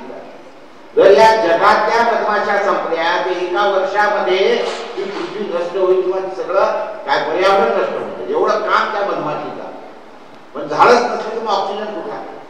म्हणून मधमाशांचं जे काय आहे हे सगळ्यात पहिली गोष्ट म्हणजे आपल्याला जे गरजेचं आहे, जी काही अन्न साखळी आहे आमची, जी पर्यावरणाची साखळी आहे, तिचा एक म्हणजे अतिशय चिमुकला जीव ज्याला आपण काही कधी म्हणजे हे सुद्धा देत नाही, तो किती महत्वाचा असू शकतो कुठल्याही क्षणी कुठलीही गोष्ट, ही त्यातली सगळ्यात महत्वाची गोष्ट आहे त्या अन्न साखळीमध्ये. आणि मग माकडांचा वगैरे मधुभाऊंनी उल्लेख केला. लक्षात घ्या, मला सांगायचं की नुसतं माकडं काय म्हणतात, माझं म्हणणं जंगली प्राणी घ्या ना. जंगली प्राणी शहरी गोष्टी काय यायला लागली? कारण आपण त्यांच्या ह्याच्यामध्ये आपण अतिक्रमण केलं, त्यांना तिथं खायला काही नाही आहे, सर्व माणसांनी आवडीपणाने सत्यानाश केला, नष्ट केलं, त्यांना तिथं प्यायला पाणी नाही, सगळं पाणी आम्ही संपवतो. आणि त्याच्यानंतर त्यांना तिथं पाणी नसेल, त्यांना तिथं निवारण नसेल, तिथं त्यांना फळं खायला नसतील किंवा चारा नसेल तर जंगली जाऊन येणारच आहे.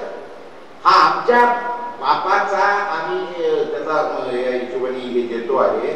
आणि जे काही मधुभाऊंनी दुसरं म्हटलं होतं त्याच्यामध्ये की यूज, रिपेअर, रियूज आणि रिसायकल.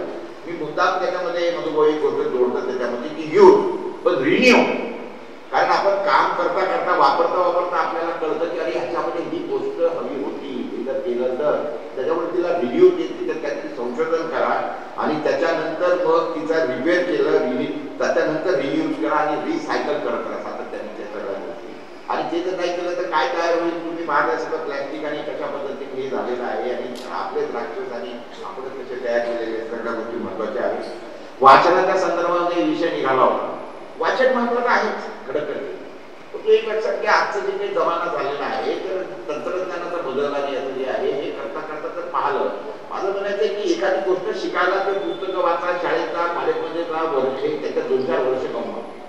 बदल नाही की आजच्या जमान्याला व्हिडिओ एवढे उपलब्ध आहे त्याच्यावर की समजा एखादी गोष्ट काही बनवायची असते ना, नुसतं तुम्ही त्याच्यामध्ये किंवा हाऊ टू मेक काय म्हणतात त्याला, एखादी गोष्ट त्याच्यावर तुम्ही टाकून दिली, 50 व्हिडिओ उपलब्ध आहे. जे 50 पुस्तकं घेऊन शिकून वाचून समजणार नाही, ते फक्त 5 व्हिडिओ बघा, तासाभरामध्ये ही गोष्ट बनवता येऊ शकते. बदल करण्यात आलेला आहे पुस्तक वाचणं, परंतु ते पुस्तक वाचून जे चरित्र असतील किंवा एखादं घटना असेल किंवा एखाद्या राज्याचं देशाचं कशा पद्धतीने हे झालं इथपर्यंत ठीक आहे. पण बाकीचं शाळेचं शिक्षण जे आहे हे सगळं आणि खरं तर किंवा सगळ्यांना मी सांगू इच्छितो, मी तो मनुष्य बोलतो आहे की जो 4थी मध्ये फेल झाला, मॅट्रिक मध्ये 2दा फेल झाला, बीकॉम करायला 3 वर्षाचा बीकॉमचा कोर्स करायला 7 वर्ष घेतलेला हा गाढव त्याच्या बरोबर अक्षरशः आय हॅव नो इंटरेस्ट नव्हता मला शिक्षणामध्ये अजिबात इंटरेस्ट. परंतु तो इंटरेस्ट नसताना मी 4 म्हणजे टेक्निकल डिप्लोमा घेतले, काय म्हणतात त्याला ऑर्गॅनिक फार्मिंगचा डिप्लोमा घेतला. तर ते माझ्या आवडते क्षेत्र. प्रॉब्लेम काय आहे, कसं ही पोरगी जी मला भक्ती बोलली बघा, बधूभाऊ मला सांगले की मिळायच्या पोरीचं पाठांतर होणार आणि इम्पॉसिबल आहे. पाठांतर करणारी पोरगी एवढं बोलूच शकत. बाकीच्या पोरीच्या पाठांतर होत्या म्हणूनच त्या अटकत होत्या. 3 इडियट पिक्चर ज्यांनी पाहिला ना त्यांना मी काय बोलतोय ते पटत असेल. तुमच्यामध्ये एक ती उपजत पाहिजे की तुमचा इंटरेस्ट पाहिजे. त्या पोराला इंटरेस्ट कशात आहे? माझा इंटरेस्ट होता मेकॅनिकल मध्ये, टेक्निकल मध्ये. माझ्या बापाने मला टाकलं बीकॉम. मी 7 वर्ष फेल होणारच आहे म्हणजे भाऊ. मी बाबाला म्हटलं की बाबा मला जरा त्या ह्याच्यामध्ये जायचं, याच्यामध्ये टेक्निकल सायन्स मध्ये जायचं. बाबा म्हणे बाबा आपली लायकी पाहिजे म्हणे, मॅट्रिक मध्ये गेला तू 2दा फेल होतो म्हणे, तू काय जातो म्हणे, काय नाही तू बीकॉम कर म्हणतो. आहे इंटरेस्टच नाही तर फेलच होणार आहे. म्हणून आई बाबांना हे आजच्या घरच्याला गरजेचं आहे. कारण त्याचं आजकाल क्षेत्र इतकी ओढली आहे. म्हणजे नुसतं गाणे टीव्हीवर करणारे पोरं किती पुढे जातात, काय काय करायला लागतात. त्याचा एखादा नृत्यात पुढे जातो. त्याच्यामुळे आजच्या शिक्षणाने काही होत नाही. आता तर अजिबात होणार. शिक्षण कशाला घ्यायचं आहे? शिक्षण कशाला घ्यायचं आहे? आरक्षण कशाला पाहिजे? शिक्षणासाठी. आरक्षण शिक्षण दोन्ही कशाला पाहिजे? सरकारी नोकरीसाठी, खासगी नोकरीसाठी तुम्हाला घ्यायची गरज आहे का? और ज्यांनी काही शिकले नाही असे पोरं माझ्याकडे 50,000 रुपये महिन्याला जमावतात. 1,500 रुपये पगार आहे त्यांना दिवसाला. शिक्षण आमच्या बाजारात टेक्निकल आहे ते सगळं समजतात. गवंडी आजच्या घडीला 1,000 रुपयाच्या खाली मिळत नाही तुम्हाला. दिवसाला 1,000 रुपये गवंडी, 30,000 रुपये महिना झाला आहे. आणि आता परवाच्या दिवशी मी नागपूरला इंटरव्ह्यू घेतली. 150 पोरांची इंटरव्ह्यू मला एका दिवस लागला. 150 पोरांची इंटरव्ह्यू घ्यायला. आणि ते 150 पोरं लेक्चर मध्ये पोरं मी 8,000 पासून तर 12,000 भरली आहे, ग्रॅज्युएट डबल ग्रॅज्युएट. आणि माझ्याकडच्या गव्हर्नमेंटला मी 1,000 रुपये देतो, दुसरा टेक्निकल माणूस आहे त्याला 1,500 म्हणजे महिन्याला 50,000 रुपये पगार देतो Madhubhau, because they are expert in there. आणि त्याची बरीचशी पोरं शिकायली नाही. जग कुठे चाललंय, गरज काय आहे हे पाहून शिक्षण आणि कशासाठी आरक्षण, सरकारी नोकरीसाठी. अरे पण सरकारी नोकऱ्या सरकारने अत्यंत आरक्षण संपवता येत नाही, कारण तो वादाचा विषय होतो, आंदोलन होता. मग नोकऱ्या संपवून टाकायच्या ना. सरकारने सगळ्या सरकारी उपक्रम अडाणी आणि अंबानीला देऊ ना रहेगा पास ना बनी बाजूली. सरकारी नोकऱ्याच नाही तर तुम्ही शिकून करता काय? याचा अर्थ शिकू नका असा नाही. बेसिक शिक्षण पाहिजे, मनुष्य लिटरेट पाहिजे, वाचता बिचता आलं पाहिजे सगळं आहे. परंतु सगळ्यात महत्वाचं आहे मी तुम्हाला प्रश्न करतो की सतत कोणती गोष्ट वापरत राहिली तर संपते की नाही? सगळ्या गोष्टी तुम्ही वापरत राहिल्या त्या संपून जाणार ना कधीतरी. पण एकच गोष्ट अशी आहे की तुम्ही जेवढी वापराल ती दुप्पट होत राहते. चला सांगा, उत्तर द्या. अशी कुठली गोष्ट आहे की जी जितकी वापराल तेवढी जास्त वाढते? चला सांगा. नाही, हे ज्ञान आणि बरोबर आहे, पण महत्वाची आहे बुद्धी. मनुष्य स्वतःची बुद्धी मॅक्झिमम वापरणारा मनुष्य, त्याचा जे मेंदू आहे तो वापरणारा मनुष्य 5% झाला होता. तुम्ही जेवढी जास्त बुद्धी वापरा. माझी पहिले शाळेमध्ये पोरांना पावती दिवशीचे पाडे हे दुप्पाट असायचे, मलाई असायचे. माझ्या बायकोला कमीत कमी 1,000 नंबर तोंड पाठ होते मोबाईलचे. तोंड पाठ मोबाईलचा, मोबाईल नव्हता आपले लँडलाईन, मोबाईल आला नव्हता. कारण ह्याच्यामुळे काय झालं, मेमरी याच्यात. आता ह्या माझ्या मोबाईलमध्ये 30,000 नंबर आहे, 30,000. तो हँग होत राहतो, तो सतत मला बदलत राहतो. पण बुद्धी ही एकमेव अशी गोष्ट आहे की तुम्ही जेवढी वापराल तेवढी ती दुप्पट होते. एक लक्षात घ्या. त्याच्यामुळे तुम्ही जास्तीत जास्त बुद्धीचा वापर करा. आणि बुद्धीचा वापर तेव्हाच करा वेळ बी ऍक्टिव्ह. तुम्ही सातत्याने जितकं जास्त फिरा, तेवढं पहा, तेवढं तुम्ही डोळ्यांनी ऑब्झर्व करा, तेवढं जास्त मेंदूत जातं. पुस्तकं वाचल्याने प्रकल्पता येऊ शकते, मात्र सगळ्यात जास्त महत्वाचं काम आहे की तुम्ही सातत्याने बघत राहा. आणि त्याच्यात सगळ्यात महत्वाचं हे गरजेचं आहे की तुम्हाला इंटरेस्ट असेल. ज्याच्यात इंटरेस्ट असेल, आई बापांना तो जमाना गेला, आम्ही 7 भाऊ बहीण होतो. पण आजच्या जमान्यात तुम्हाला माहित आहे हम 2 हमारे 2, तोही जमाना गेला. आता हम 2 हमारा 1. म्हणजे आता ती पोरं किती आई बापांना ब्लॅकमेल करतात तुम्हाला माहित आहे. ती ब्लॅकमेल करतात आजकालची पोरं पोरांना, काही कर नाही. आणि आजकाल आयांना तर सगळं काय, बाई पोरं 5 त्रास द्यायला लागली की मोबाईल हातात देऊन टाकतात आणि त्याच्या बुद्धीचा सत्यानाश करतात, डोळ्याचा सत्यानाश करतात. अत्यंत काही गोष्टी इतक्या गंभीर आहेत की त्याच्यात किती बोलावं आणि काय, परंतु वेळेचं भान आपल्याला नक्कीच ठेवावं लागणार. त्याच्यामुळे आणि वादविवाद स्पर्धेच्या संदर्भामध्ये तुम्ही पाहिलं की किती पोरं कमी आहे. मी आता खडकरांची बोलत होतो, खडकर तुम्ही काही करा. आणि जे प्रकाश भाऊ बरं झालं तुम्ही आज पकडे झाले मला. सगळ्या शिक्षण शाळा संस्थांवर तुमचं कंट्रोल आहे. शिवाजी म्हणजे 300 शाळांवर तुमचं कंट्रोल आहे. प्रत्येक शाळेमध्ये वक्तृत्व स्पर्धा करा, वादविवाद स्पर्धा करा. प्रत्येक वक्तृत्व स्पर्धेला मी 5,000 रुपये आज जाईल तिथं ठेवा. पहिल्या वक्तृत्वाला 1500, दुसऱ्याला 1000, तिसऱ्याला 500 आणि बाकीचे पुस्तकं वगैरे आपण त्याला देऊया जे काही द्यायचे. कुठून 300 शाळांमध्ये वादविवाद स्पर्धा ठेवा. विषय मी देतो. विषय हा देता येऊ शकतो की काय होतास तू, काय आहेस तू, काय झालास तू, काय होणार तू, काय व्हायचं तू. आज काय होता पाहिजे. विदर्भ काय होता, काय होता म्हणजे वऱ्हाड आणि सोन्याची करार, म्हणजे वऱ्हाड आणि सोन्याची किनारपट्टी लाभलेला विदर्भ. आणि आता विदर्भ झालाय विदर्भ आणि मृत्यूची किनारपट्टी असलेला विदर्भ. एवढं अप अँड डाऊन नाही, अगदी आपण मसनात जायला लागलो. म्हणजे 1962-60ला 1960ला जेव्हा विदर्भ आम्ही महाराष्ट्र जोडला त्यावेळेला 66 आमदार होते. 66 आमदार, 3.25 कोटीची लोकसंख्या 1960ला. आणि 2009ला जेव्हा आमची जनगणना झाली, 50 वर्ष, 2009 आणि 1960, 50 वर्षानंतर 3.25 कोटीच्या विदर्भ, 50 कोटी काय 3.25 कोटीचा विदर्भ, 3.25 कोटीचा विदर्भ 3 कोटीवर आला होता साहेब. 25 लाख संख्या 50 वर्षात कमी झाली आणि 50 लाख लोकसंख्या कमी झाली. 4 आमदार कमी झाले, 11 खासदार होते, त्याचा 1 खासदार जमताना 10 खासदार झाले. आज जनगणना बऱ्याच वर्षात झालेली नाही म्हणून नाही, तर आजची जनसंख्या तुमची 2.5 कोटीवर आलेली आहे. भारताची लोकसंख्या वाढते आहे. 40 कोटीचा भारत आता 140 कोटीवर गेला आणि 3.25 कोटीचा विदर्भ आता 2.5 कोटीवर आलाय. त्याचं कारण काय? दर 20 घरामागे घर बंद आहे. तिथं बसलेल्या प्रत्येक माणसाचा मुलगा मुलगी किंवा जावई भाचा हा विदर्भाच्या बाहेर आहे. ज्यांचा नसेल त्याने हात वर. एवढी वाईट अवस्था आहे. एक फुटलेला राहत आहे आणि फुटलेला राहता तो उंदीर पहिले बाहेर पडतात. मी काही उंदराचा उपमा देणार नाही कोणाला, पण समजून घ्या हा विदर्भ बुडाला आहे, बुडण्याच्या मार्गी आहे. त्याच्यामुळे ज्यांना शक्य असेल त्यांनी विदर्भातून पलायन करावं, कुठे जावं, कुठे जायचं आणि माझं कौन्सिलिंग घ्यावं. मी जायला काय जे सगळेजण लंडन अमेरिका जातात त्यांना सांगू इच्छितो की ज्या दोन्ही देशात जाऊ नका. जायचं असेल तर तुम्ही मेक्सिकोला जा, जायचं असेल तर ब्राझीलला जा. तिथं व्हॅक्युम आहे, टोटल व्हॅक्युम आहे. तुम्ही तिथं गेला तुम्ही मागायचे गव्हर्नमेंट दे. माझ्या एक मित्र तिथे गेला त्याने गव्हर्नमेंटला म्हटलं मला 1000 एकर जमीन पाहिजे, 100 एकर जमीन पाहिजे. गव्हर्नमेंट आम्ही नाही देणार, तुला 1000 हेक्टर पाहिजे असेल तर मिळेल. तो मागायला 100 एकर, त्याला 1000 हेक्टर दिली, 200 कोटी रुपये दिली त्याला. This is the loan for you. कारण माणसंच नाही.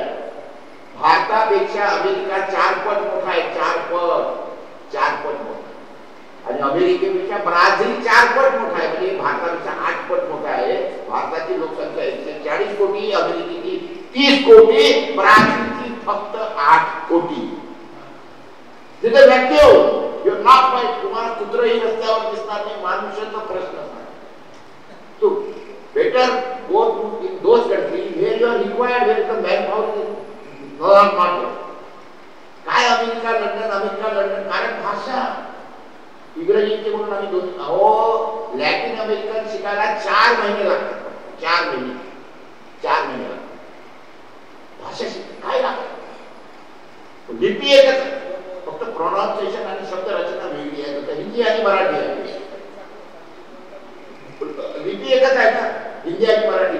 पण मराठीवाल्यांना हिंदी समजत नाही, हिंदीवाल्यांना असंही अनेक आपण बघतो. तर सांगायचा मुद्दा असा आहे की अनेक गोष्टी आहेत, आपल्याला बोलायच्या गोष्टी आहेत, हे आहेत. परंतु आपल्याला वेळेचे काही भाग घ्यावं लागेल. त्याच्यामुळे मी पुन्हा एकदा जे आयोजक आहेत त्या लोकांना खरोखर धन्यवाद देतो.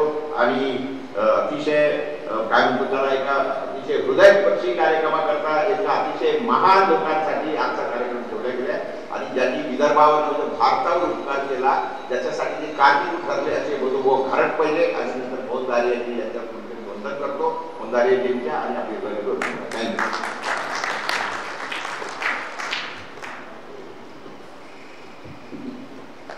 अतिशय सुंदर असं मनोगत प्रकाश भाऊंनी या ठिकाणी व्यक्त केलेलं आहे. मोहन धारिया यांचे या देशावर अनंत उपकार आहे. आणि पंतप्रधान मनमोहन सिंह यांच्यासोबत त्यांची जी मुलाखत त्यांनी जी घेतली त्या रोमांचकारी मुलाखतीचा अनुभव त्यांनी या ठिकाणी सादर केला.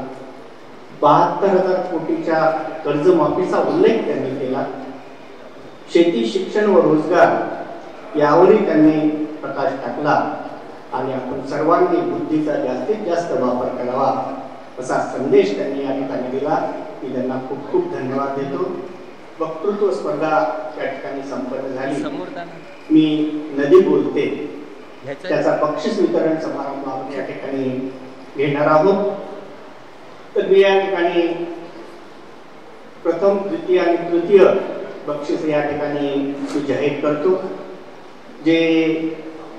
ज्यांना तो मिळालेला आहे पुरस्कार त्यांनी व्यासपीठावर यावं आणि मान्यवरांच्या हस्ते आपलं बक्षीस घेऊन जावं.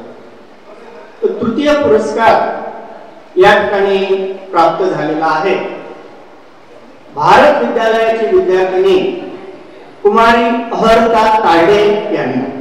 कृपया तिने व्यासपीठावर यावं आणि मान्यवरांच्या हस्ते आपलं बक्षीस घेऊन जावं. कुमारी अहर्ता तायडे, भारत विद्यालय, अकोला.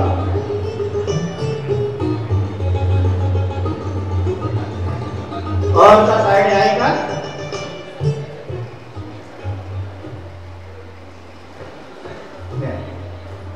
त्यानंतर द्वितीय पुरस्कार मिळालेला आहे महात्मा गांधी कनिष्ठ महाविद्यालय गांधीग्रामची विद्यार्थिनी कुमारी अश्विनी प्रमोद ओईंदे हिला तिचं खूप खूप अभिनंदन. तुम्ही व्यासपीठावर यावं आणि पुरस्कार घेऊन जावा. सगळ्यांनी जोरदार टाळ्यांनी स्वागत करावं.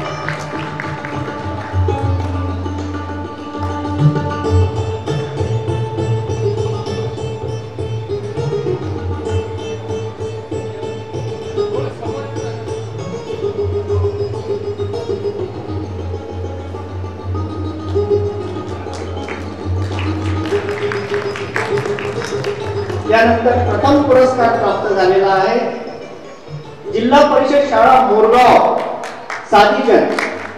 जिल्हा परिषद शाळा मोरगाव साधीजन येथील विद्यार्थी की जिचं सुंदर असं वक्तव्य या ठिकाणी आपण ऐकलेलं आहे कुमारी भक्ती श्रीकृष्ण वाघ.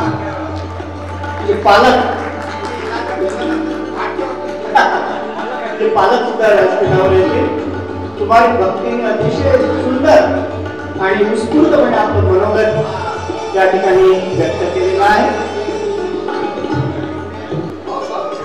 श्रीयुत प्रकाश भाऊ पोहरे यांच्याकडून 1000 रुपयाचं या ठिकाणी बक्षीस देण्यात येत आहे. टाळी बजावा.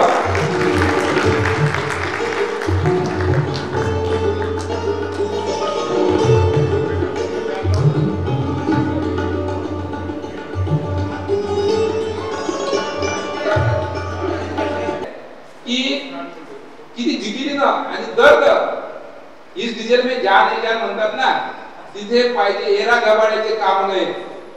तर खेड्यात राहून तुलंग्यासारख्या लहानशा गावात राहून गेल्या वयाच्या 20व्या वर्षापासून देशभरात भ्रमण करून देशभरातील सर्व नद्यांचे दगड संकलित करून त्याचं भारतीय राष्ट्रीय एकात्मता शिल्प साकारणारे श्रीयुत साहेबराव पाटील तायडे यांचा या ठिकाणी प्रकाश भाऊंच्या हस्ते सन्मान होत आहे. त्यांना विनंती करतो त्यांनी साहेबराव पाटील यांचा या ठिकाणी स्मृतिचिन्ह शाल श्रीफळ देऊन सन्मान करावा. या साहेबराव पाटील.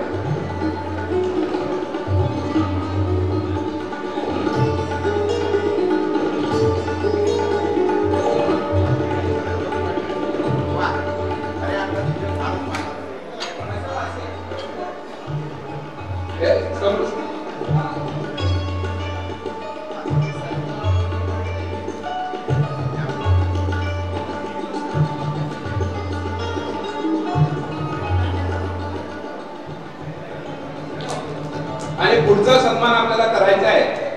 अण्णांचे विचार प्रकाशनाच्या माध्यमातून गावागावात पोहोचवण्याचं साठी परिश्रम घेणाऱ्या आणि वनराई प्रकाशनाच्या आणि ग्रंथदानाच्या प्रकल्प प्रमुख पूर्वा कुबेर, नावच कुबेर आहे त्यांचं,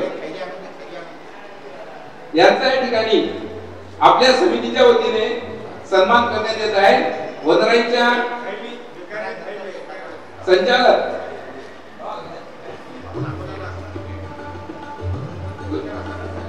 डॉक्टर ज्योत्स्ना कानकर यांना विनंती करतो त्यांनी पूर्वाचा या ठिकाणी सन्मान करावा.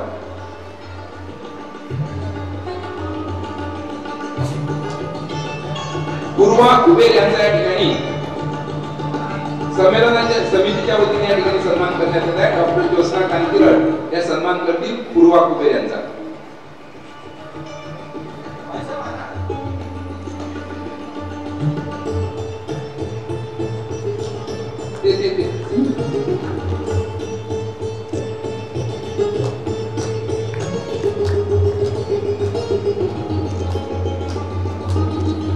धन्यवाद. शेवटच्या चरणात आहोत आपण.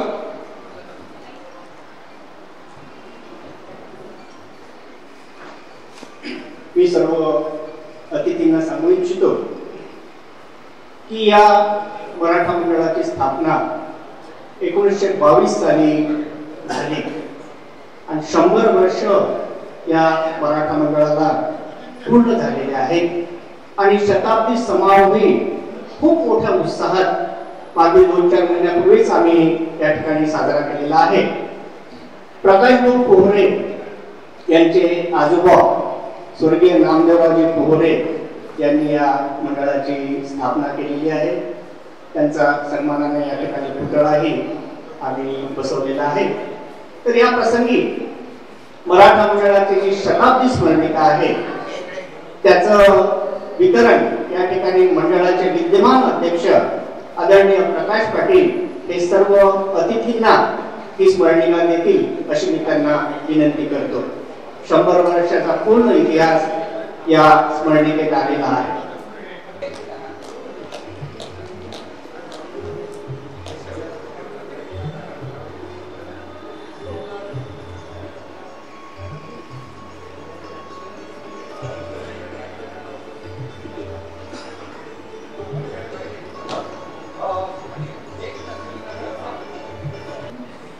विद्येची देवता आई सरस्वती आपल्या शहराचे ग्रामदैवत राजराजेश्वर यांना सर्वप्रथम नतमस्तक होतो.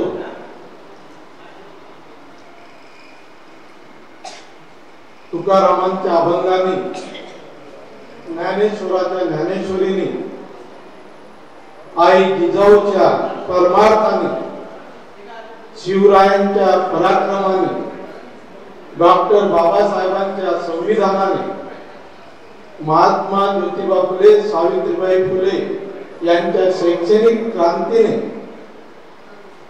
गाडगे बाबांच्या सामाजिक क्रांतीने आणि पद्मविभूषण डॉक्टर मोहनजी धारिया यांच्या हरित क्रांतीने पावन झालेल्या महाराष्ट्र भूमीला भारत भूमीला सर्वप्रथम नतमस्तक होतो.